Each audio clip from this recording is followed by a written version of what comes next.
Beberapa hari terakhir, media sosial digemparkan oleh beredarnya sebuah video yang diduga diambil di ruang laboratorium sebuah sekolah menengah atas.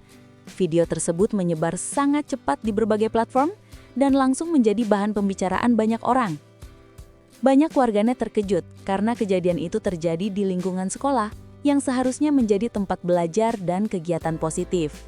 Topik ini pun menjadi trending dan memancing berbagai komentar dari netizen. Awal mula cerita ini terjadi secara tidak terduga dan menyebar sangat cepat, jauh lebih cepat dari yang dibayangkan oleh siapapun. Semua berawal dari sebuah pesan yang masuk ke salah satu grup percakapan siswa. Di dalam pesan tersebut, terdapat sebuah video berdurasi singkat yang memperlihatkan suasana di ruang laboratorium sebuah sekolah menengah atas. Video itu direkam dengan kamera ponsel yang tidak terlalu stabil, memperlihatkan ruangan dengan meja laboratorium panjang, beberapa alat percobaan, dan lampu ruangan yang redup. Awalnya orang yang menonton mungkin mengira itu hanya sekadar video iseng atau dokumentasi kegiatan praktikum, tetapi dalam hitungan menit, perhatian mereka berubah menjadi rasa terkejut dan penasaran. Menurut beberapa siswa yang pertama kali melihatnya, video tersebut direkam pada jam istirahat saat suasana sekolah sedang lengang. Ruang laboratorium yang biasanya hanya digunakan untuk pelajaran kimia atau biologi, tanpa kosong dan pintunya setengah tertutup. Suasana ruangan terlihat tenang, hanya terdengar suara kipas angin dan langkah kaki samar di kejauhan. Meskipun video itu hanya berdurasi kurang dari 1 menit, banyak hal yang membuat warganet bertanya-tanya. Seragam yang dipakai dalam video itu terlihat jelas seragam putih abu-abu, ciri khas siswa SMA di Indonesia, dan itu langsung membuat banyak orang berspekulasi tentang siapa dan di sekolah mana peristiwa itu terjadi. Awalnya hanya segelintir orang di grup tersebut yang melihat dan membagikannya. Tetapi seperti kebanyakan kasus viral di dunia maya, penyebaran tidak bisa dikendalikan. Satu orang meneruskan ke temannya, lalu temannya meneruskan ke grup lain. Dan dalam hitungan jam video itu sudah beredar ke berbagai platform media sosial.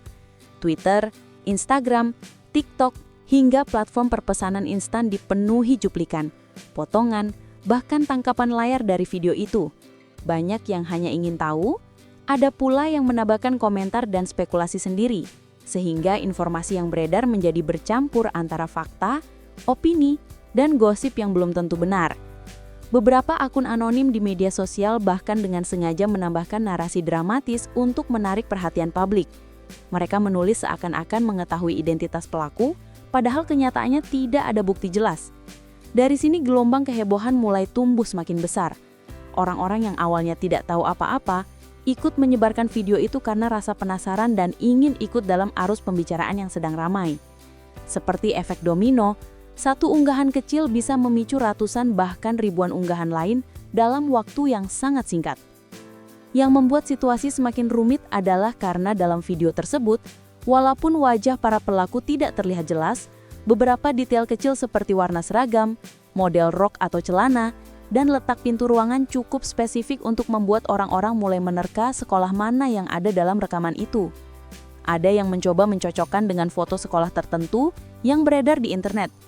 Ada juga yang mengunggah ulang potongan gambar dengan lingkaran dan panas seakan-akan mereka sedang melakukan investigasi serius. Padahal semua itu hanyalah dugaan tanpa dasar yang jelas. Seiring video itu semakin menyebar, berbagai versi cerita bermunculan. Ada yang mengatakan peristiwa itu terjadi saat jam kosong, ada juga yang menyebutkan bahwa video itu sebenarnya hasil rekaman lama yang baru tersebar belakangan. Informasi yang simpang siur inilah yang akhirnya memperkeruh keadaan. Banyak siswa dari beberapa sekolah merasa tidak nyaman karena sekolah mereka disebut-sebut, padahal belum tentu benar. Beberapa orang bahkan sampai mendapatkan pesan pribadi dari orang tak dikenal yang menuduh mereka terlibat dalam video tersebut hanya karena kemiripan seragam atau lokasi. Di sisi lain, suasana di kalangan pelajar juga berubah. Banyak siswa yang awalnya tidak tahu menjadi ikut membicarakan peristiwa itu di kantin, di kelas, bahkan di rumah. Beberapa guru juga mendengar kabar ini dari orang tua murid dan mencoba mencari tahu sumber kebenarannya. Namun seperti yang sering terjadi pada kasus viral, siapa penyebar pertama dan siapa perekam aslinya menjadi hal yang paling sulit ditelusuri. Tidak ada yang tahu pasti dari mana video itu bermula, semua hanya menebak-nebak dan menunjuk ke arah yang berbeda-beda. Situasi semakin serius ketika media sosial dipenuhi komentar yang menuduh, menyudutkan, bahkan menghina. Banyak warganet tidak menyadari bahwa komentar mereka, meskipun hanya tulisan, bisa melukai orang yang mungkin menjadi korban dalam kasus ini. Sebagian netizen bahkan mengunggah ulang video itu berkali-kali dengan berbagai keterangan tambahan yang tidak berdasar. Dalam dunia digital, satu konten dapat menyebar tanpa batas, dan begitu video itu tersebar, sangat sulit untuk benar-benar menghapusnya. Meskipun banyak yang merasa penasaran, ada juga segelintir orang yang mulai mengingatkan bahaya menyebarkan konten pribadi, terutama yang menyangkut anak di bawah umur. Beberapa akun edukatif dan aktivis dunia maya mencoba mengimbau publik untuk tidak menyebarkan video itu lagi. Mereka menekankan bahwa siapapun yang ikut menyebarkan dapat dikenakan sanksi hukum karena melanggar privasi dan Undang-Undang ITE. Namun peringatan itu kalah cepat dengan rasa ingin tahu publik yang sudah terlanjur membesar. Bagi para siswa yang berada di sekitar lokasi kejadian, suasana sekolah mulai berubah. Beberapa guru memperketat pengawasan, ruang laboratorium yang biasanya terbuka kini dijaga lebih ketat, dan beberapa kegiatan praktikum sempat ditunda untuk sementara waktu. Isu ini bukan hanya menjadi gosip, tapi mulai berdampak langsung pada aktivitas belajar di sekolah. Banyak siswa merasa cemas dan tidak nyaman, terlebih bagi mereka yang sering menggunakan laboratorium tersebut untuk kegiatan pembelajaran. Dari sebuah video berdurasi kurang dari 1 menit, situasi sekolah yang awalnya tenang berubah menjadi sorotan besar. Banyak pihak mulai menyadari bahwa dalam era digital seperti sekarang, satu rekaman kecil bisa menjadi viral dan menimbulkan konsekuensi besar. Tidak hanya bagi pelaku yang terekam, tetapi juga bagi orang-orang di sekitarnya, bahkan pihak sekolah dan keluarga. Kejadian ini menjadi titik awal dari serangkaian peristiwa yang lebih besar lagi di hari-hari berikutnya. Setelah video itu menyebar luas dan menjadi perbincangan di berbagai platform media sosial, pihak sekolah akhirnya mengetahui kabar tersebut melalui laporan beberapa guru dan orang tua siswa. Awalnya, sebagian pihak sekolah mengira itu hanya isu biasa atau rekaman lama yang tidak berkaitan langsung dengan lingkungan mereka. Namun setelah ditelusuri lebih jauh, beberapa detail dalam video tersebut memang mirip dengan ruang laboratorium di sekolah itu. Langit-langit ruangan, model meja panjang dengan bak cuci, serta posisi jendela di pojok ruangan sangat khas dan mudah dikenali. Hal itu membuat pihak sekolah tidak bisa mengabaikan masalah ini begitu saja. Langkah pertama yang dilakukan oleh pihak sekolah adalah mengadakan rapat mendadak yang melibatkan kepala sekolah, wakil kepala sekolah bidang kesiswaan, guru BK, serta beberapa staf keamanan. Dalam rapat tersebut, mereka membahas bagaimana cara menangani peristiwa ini secara serius, tanpa membuat situasi semakin gaduh di kalangan siswa. Kepala sekolah menegaskan bahwa langkah utama yang harus dilakukan adalah menelusuri fakta, bukan sekadar mempercayai informasi yang beredar di media sosial. Semua guru juga diminta untuk menjaga kerahasiaan dan tidak ikut menyebarkan informasi yang belum pasti kebenarannya. Setelah rapat itu selesai, tim kecil dibentuk untuk melakukan penyelidikan internal. Tim ini terdiri dari guru BK, staf IT sekolah, dan petugas keamanan. Mereka mulai dengan memeriksa rekaman CCTV di sekitar laboratorium untuk mencari tahu siapa saja yang keluar masuk ruangan tersebut pada hari dan jam yang diperkirakan sesuai dengan isi video. Proses ini tidak mudah karena harus menyaring banyak rekaman dari berbagai sudut kamera. Petugas IT harus memutar ulang beberapa rekaman dengan sangat teliti, memperhatikan setiap detail gerakan, waktu, dan siapa saja yang terlihat di sekitar lokasi. Bersamaan dengan itu, pihak sekolah juga meminta daftar penggunaan ruang laboratorium selama 1 minggu terakhir. Biasanya, ruang laboratorium hanya digunakan pada jam pelajaran tertentu, terutama mata pelajaran biologi dan kimia. Dari daftar tersebut, mereka mencocokkan jam pelajaran dengan waktu video yang diduga direkam. Dari sinilah muncul beberapa petunjuk awal tentang siapa saja siswa yang mungkin berada di sekitar ruang laboratorium saat peristiwa itu terjadi. Namun, pihak sekolah tidak ingin langsung menyimpulkan tanpa bukti jelas. Guru BK kemudian mulai memanggil beberapa siswa untuk dimintai keterangan, bukan untuk menghakimi, melainkan untuk mencari kebenaran dan memastikan bahwa mereka mendapatkan informasi yang akurat. Proses pemanggilan dilakukan secara tertutup di ruang konseling dengan cara yang sangat hati-hati. Mereka tidak ingin membuat siswa merasa tertekan atau dipermalukan di depan teman-temannya. Beberapa siswa yang dipanggil awalnya terlihat bingung dan takut karena mereka juga mendengar kabar video viral itu dari media sosial, bukan karena mereka terlibat langsung dalam proses tanya jawab. Guru BK mencoba menggali informasi dengan pendekatan yang lembut.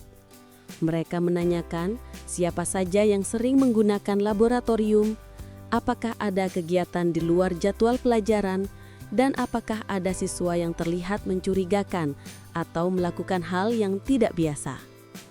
Dari keterangan beberapa siswa, diketahui bahwa pada hari itu memang ada beberapa siswa yang datang ke laboratorium pada jam istirahat, tetapi mereka tidak tahu pasti siapa saja yang benar-benar masuk ke ruangan tersebut.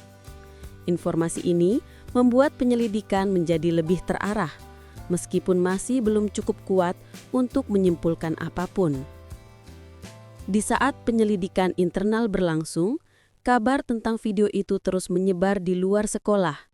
Beberapa orang tua mulai menghubungi pihak sekolah untuk meminta kejelasan. Mereka khawatir jika anak mereka menjadi korban fitnah atau bahkan terlibat tanpa disadari. Kepala sekolah pun mengirimkan surat resmi kepada seluruh orang tua murid untuk menjelaskan bahwa pihak sekolah sedang melakukan investigasi dan meminta semua pihak untuk tidak ikut menyebarkan video atau kabar yang belum pasti kebenarannya. Dalam surat tersebut, ditegaskan pula bahwa penyebaran video seperti itu termasuk pelanggaran hukum dan siapapun yang terlibat dapat dikenai sanksi tegas. Pihak sekolah juga segera berkoordinasi dengan pihak kepolisian setempat. Langkah dini diambil bukan untuk mempermalukan siapapun, melainkan sebagai bentuk tanggung jawab hukum karena kasus penyebaran video pribadi termasuk dalam pelanggaran serius. Polisi diminta untuk membantu menelusuri jejak digital video tersebut, termasuk dari mana video itu pertama kali diunggah atau dibagikan. Tim dari kepolisian cyber mulai bekerja sama dengan sekolah untuk melacak akun-akun yang pertama kali menyebarkan konten tersebut. Ini menjadi langkah penting karena seringkali pelaku penyebar pertama berbeda dengan perekam asli. Sementara penyelidikan terus berjalan, suasana di lingkungan sekolah mulai berubah. Guru-guru diminta untuk lebih memperhatikan situasi di kelas dan memberikan pengarahan singkat kepada para siswa tentang pentingnya menjaga privasi dan etika dalam bermedia sosial. Di beberapa kelas, guru memulai pelajaran dengan diskusi terbuka tentang dampak penyebaran video pribadi. Banyak siswa yang awalnya menganggap hal ini sepele, akhirnya mulai mengerti betapa serius konsekuensinya, baik bagi pelaku, korban, maupun penyebar. Beberapa siswa yang awalnya suka bergosip di kantin, kini mulai berhati-hati dalam berbicara. Mereka menyadari bahwa tuduhan tanpa bukti dapat merugikan orang lain. Guru BK juga membuka ruang konseling bagi siapapun yang merasa tertekan atau takut akibat kasus ini. Ada siswa yang mengaku mendapat pesan dari akun tak dikenal, ada pula yang takut dituduh hanya karena kebetulan sering berada di laboratorium. Semua laporan ini dicatat dengan teliti untuk membantu proses penyelidikan. Pihak sekolah juga memperketat pengawasan terhadap penggunaan ruang laboratorium. Mulai saat itu, setiap siswa yang ingin masuk ke laboratorium harus mendapatkan izin tertulis dan didampingi guru. Semua kegiatan di laboratorium dicatat lebih detail, termasuk waktu masuk dan keluar. Kamera CCTV yang sebelumnya hanya mengawasi dari luar ruangan, kini diarahkan ke lebih banyak sudut untuk memastikan tidak ada lagi kegiatan mencurigakan di dalam ruangan tersebut. Langkah-langkah ini bukan hanya bertujuan mencari siapa pelaku, tetapi juga menciptakan kembali rasa aman di lingkungan sekolah. Kepala sekolah dalam pertemuan resmi dengan para guru dan orang tua mengatakan bahwa masalah ini adalah ujian berat bagi semua pihak, namun juga menjadi kesempatan untuk memperbaiki sistem pengawasan dan membangun kesadaran digital di kalangan siswa. Ia menegaskan bahwa sekolah bukan tempat untuk menghakimi, melainkan tempat untuk mendidik dan memperbaiki. Penyelidikan ini terus berkembang hari demi hari. Meskipun belum ada kesimpulan pasti, setidaknya pihak sekolah telah menunjukkan langkah nyata dalam menangani situasi ini secara profesional dan hati-hati. Mereka tidak ingin ada pihak yang dirugikan karena kesalahpahaman, gosip, atau tuduhan tanpa bukti. Dengan bekerja sama dengan kepolisian, orang tua, dan para siswa, sekolah berharap kasus ini dapat diselesaikan dengan cara yang adil dan memberikan pelajaran berharga bagi semua orang yang terlibat. Sementara proses penyelidikan di lingkungan sekolah terus berjalan secara hati-hati, di luar sana, dunia maya semakin ramai membicarakan kasus ini. Video yang awalnya hanya beredar di satu grup kecil, kini sudah menyebar ke berbagai platform media sosial populer. Di Twitter, ratusan akun membahasnya dengan berbagai spekulasi liar. Di TikTok, potongan video yang telah diedit ulang dan diberi narasi dramatis muncul di lini masa dengan cepat. Bahkan, ada beberapa akun gosip yang ikut mengunggah potongan video atau foto blur dengan judul sensasional, seolah-olah mereka mengetahui seluruh kebenaran di balik kejadian tersebut. Perdebatan pun muncul di kolom komentar.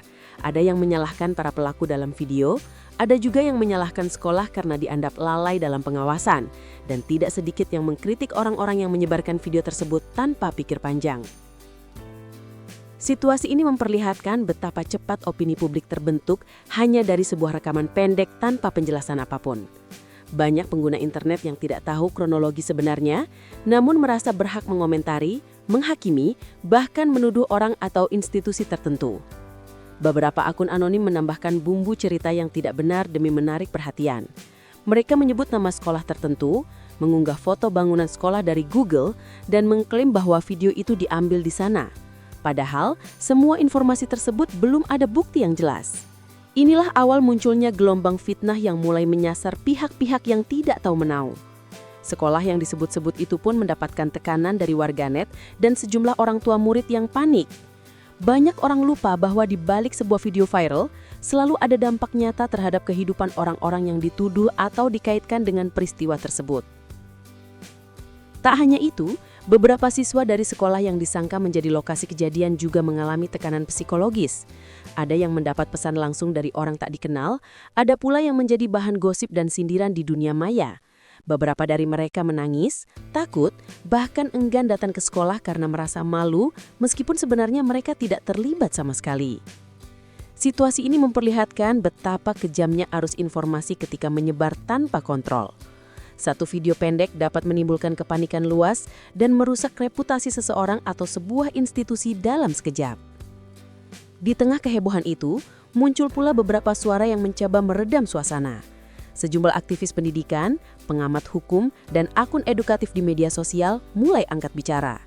Mereka menjelaskan bahwa menyebarkan konten yang berpotensi melanggar privasi, apalagi melibatkan anak di bawah umur, merupakan pelanggaran hukum yang serius. Mereka juga mengingatkan bahwa siapapun yang ikut menyebarkan, mengunggah ulang, atau bahkan menyimpan video tersebut bisa terjerat pasal dalam Undang-Undang Informasi dan Transaksi Elektronik. Seruan ini mulai menyebar di berbagai platform dengan tagar yang menyerukan agar publik berhenti menyebarkan video tersebut. Meskipun demikian, suara rasional tersebut sering tenggelam oleh lautan gosip dan sensasi. Banyak warganet lebih memilih mempercayai informasi yang viral dan dramatis ketimbang klarifikasi resmi. Beberapa akun yang mencoba memberi edukasi bahkan diserang oleh komentar sinis yang menuduh mereka membela pelaku. Padahal yang mereka sampaikan hanyalah ajakan untuk berpikir jernih dan menghormati hukum serta hak privasi seseorang. Fenomena ini menunjukkan bahwa di dunia digital, emosi seringkali lebih cepat menyebar daripada fakta. Pihak kepolisian yang bekerja sama dengan sekolah juga memperhatikan perkembangan di media sosial. Mereka mulai melacak akun-akun penyebar awal video dan mengumpulkan bukti digital. Namun pekerjaan ini tidak mudah karena konten telah menyebar ke banyak platform dalam waktu singkat. Beberapa akun bahkan sudah menghapus unggahan mereka, sementara yang lain menggunakan akun palsu atau akun baru yang sulit dilacak. Meskipun demikian, tim cyber terus bekerja dengan sabar untuk mengidentifikasi alur penyebaran video tersebut. Sementara itu, pihak sekolah juga mulai merasakan tekanan dari luar. Banyak media lokal yang mencoba menghubungi mereka untuk meminta klarifikasi. Beberapa wartawan berdatangan ke lingkungan sekolah, membuat suasana semakin tidak tenang. Kepala sekolah kemudian mengambil keputusan tegas untuk menunjuk satu juru bicara resmi. Hanya orang tersebut yang boleh memberikan pernyataan ke publik agar tidak ada kesalahpahaman atau perbedaan informasi. Dalam pernyataannya, juru bicara sekolah meminta publik untuk tidak menyebarkan video tersebut dan menegaskan bahwa proses penyelidikan masih berlangsung. Pernyataan tersebut cukup membantu meredakan situasi, meski tidak sepenuhnya. Di dunia maya, masih banyak orang yang terus memperbincangkan kasus ini. Sebagian pengguna media sosial mulai menggunakan video tersebut sebagai bahan candaan atau meme yang semakin memperburuk keadaan. Mereka tidak menyadari bahwa tindakan tersebut justru bisa memperdalam luka psikologis bagi para pihak yang terkait, terutama jika video itu benar-benar melibatkan siswa di bawah umur. Beberapa guru di sekolah kemudian mulai mengadakan diskusi terbuka dengan para siswa di kelas. Mereka menjelaskan apa saja bahaya menyebarkan video pribadi, bagaimana hukum bisa menjerat penyebar, serta dampak psikologis bagi korban. Banyak siswa yang baru sadar betapa serius masalah ini setelah mendengar penjelasan tersebut. Sebagian besar mengaku awalnya hanya ikut menyebarkan karena penasaran dan tidak berpikir jauh tentang akibatnya. Selain itu, konselor sekolah juga melakukan pendekatan khusus kepada siswa yang terdampak secara psikologis. Mereka diberi ruang aman untuk bercerita, mengungkapkan rasa takut, dan meminta perlindungan. Beberapa siswa mengaku mendapat tekanan sosial, baik dari dalam maupun luar sekolah. Ada yang merasa kehilangan rasa percaya diri, ada juga yang merasa dicap buruk, padahal sama sekali tidak terlibat dalam video tersebut. Hal ini menjadi perhatian serius pihak sekolah, karena dampaknya bisa sangat panjang terhadap masa depan para siswa. Seiring berjalannya waktu, tekanan di media sosial sedikit demi sedikit mulai bergeser. Beberapa akun mulai fokus bukan lagi pada isi video, tetapi pada dampak sosial dan hukumnya. Ada thread edukasi yang viral menjelaskan bagaimana cara melaporkan penyebaran konten pribadi dan bagaimana korban dapat meminta bantuan hukum. Tagar edukasi mulai muncul bersaing dengan tagar gosip. Meski tidak sepenuhnya merendahkan kegaduhan, setidaknya ini menjadi langkah kecil untuk mengembalikan arah pembicaraan ke hal-hal yang lebih bermanfaat. Pihak kepolisian pun akhirnya mengumumkan bahwa penyebar pertama video telah mulai teridentifikasi. Meskipun mereka belum merilis identitasnya ke publik, kabar ini cukup membuat banyak orang mulai berhenti menyebarkan ulang. Beberapa akun yang sebelumnya mengunggah video ulang mulai menghapus postingannya. Ketika melihat konsekuensi hukum mulai nyata, banyak orang mulai berpikir ulang sebelum ikut-ikutan menyebarkan konten sensitif. Kasus ini memperlihatkan dengan jelas betapa besar kekuatan media sosial dalam membentuk opini publik. Sebuah rekaman berdurasi pendek bisa mengubah suasana satu sekolah, bahkan satu kota, hanya dalam hitungan jam. Peristiwa ini juga menjadi contoh nyata bagaimana gosip, spekulasi, dan sensasi bisa berkembang jauh lebih cepat daripada fakta. Namun di sisi lain, hal ini juga membuka mata banyak orang tentang pentingnya literasi digital, empati, dan tanggung jawab bersama dalam menghadapi arus informasi yang begitu cepat. Setelah gelombang kehebohan di dunia maya sedikit demi sedikit mulai mereda, pihak sekolah menyadari bahwa peristiwa ini tidak bisa dibiarkan begitu saja berlalu tanpa tindakan nyata. Mereka tidak ingin kasus ini hanya menjadi gosip sesaat yang kemudian dilupakan tanpa ada perbaikan sistem. Kepala sekolah bersama tim investigasi internal kemudian menyusun rencana jangka pendek dan jangka panjang untuk memulihkan kondisi sekolah, melindungi para siswa yang terdampak, serta memperbaiki prosedur keamanan di lingkungan sekolah. Langkah pertama yang dilakukan adalah memberikan pendampingan psikologis bagi para siswa yang terkena dampak langsung maupun tidak langsung. Pihak sekolah bekerja sama dengan psikolog profesional untuk memberikan konseling secara individual maupun kelompok. Beberapa siswa yang merasa ketakutan, cemas, atau mengalami tekanan sosial mendapat kesempatan untuk berbicara dan menyalurkan perasaan mereka dengan aman. Dalam sesi konseling, banyak siswa mengaku tidak menyangka bahwa satu video yang tersebar di dunia maya dapat mengubah hidup mereka begitu cepat. Mereka menceritakan bagaimana pandangan teman-teman berubah, bagaimana pesan-pesan dari orang asing membuat mereka gelisah, dan bagaimana rasa aman di lingkungan sekolah tiba-tiba hilang. Kepala sekolah menegaskan bahwa tidak ada siswa yang boleh dipermalukan atau dikucilkan hanya karena isu yang belum jelas. Ia menginstruksikan semua guru dan staf untuk lebih peka terhadap kondisi siswa, terutama mereka yang sering berada di laboratorium saat kejadian diduga berlangsung. Dalam rapat bersama guru, disampaikan bahwa setiap anak berhak mendapatkan perlindungan dan keadilan, bukan tuduhan sepihak. Guru-guru juga diminta mengingatkan para siswa untuk tidak ikut-ikutan menyebarkan atau memperbincangkan video tersebut di lingkungan sekolah, baik secara langsung maupun melalui grup chat dan media sosial. Langkah berikutnya, sekolah memperketat sistem pengawasan terhadap penggunaan fasilitas umum seperti laboratorium, aula, dan ruang kegiatan siswa. Setiap ruangan kini dilengkapi kamera pengawas tambahan dengan titik pandang yang lebih luas, serta sistem pencatatan waktu masuk dan keluar yang lebih rapi.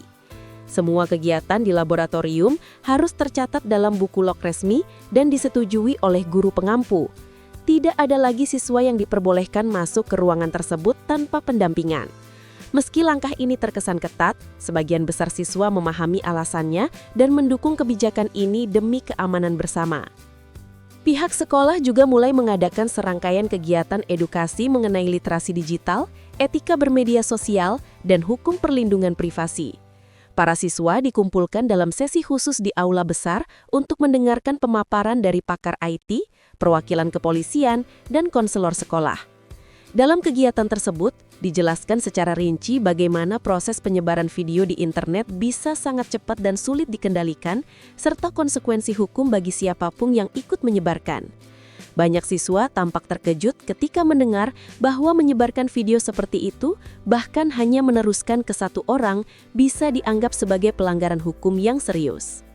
Tak hanya siswa, para orang tua juga dilibatkan dalam program edukasi ini. Sekolah mengundang mereka untuk menghadiri pertemuan khusus membahas situasi terkini. Banyak orang tua awalnya merasa khawatir dan bingung, namun setelah mendapatkan penjelasan langsung dari pihak sekolah dan aparat hukum, mereka mulai memahami langkah-langkah yang sedang diambil. Orang tua juga diberikan arahan bagaimana cara mendampingi anak di rumah, menjaga komunikasi yang terbuka, serta melindungi anak dari tekanan sosial dan perundungan, baik secara langsung maupun online. Pihak kepolisian yang telah bekerja sama dengan sekolah sejak awal juga memberikan penjelasan resmi kepada publik melalui konferensi pers terbatas. Dalam konferensi tersebut, perwakilan kepolisian menegaskan bahwa proses penelusuran jejak digital telah berjalan dan sudah ada beberapa akun penyebar pertama yang teridentifikasi. Mereka juga mengingatkan masyarakat bahwa menyebarkan atau bahkan sekedar menyimpan konten semacam itu bisa dijerat hukum pidana sesuai dengan undang-undang yang berlaku. Pesan ini menjadi peringatan keras bagi masyarakat agar lebih berhati-hati dalam menggunakan media sosial. Langkah tegas dari kepolisian dan pihak sekolah mulai menunjukkan hasil.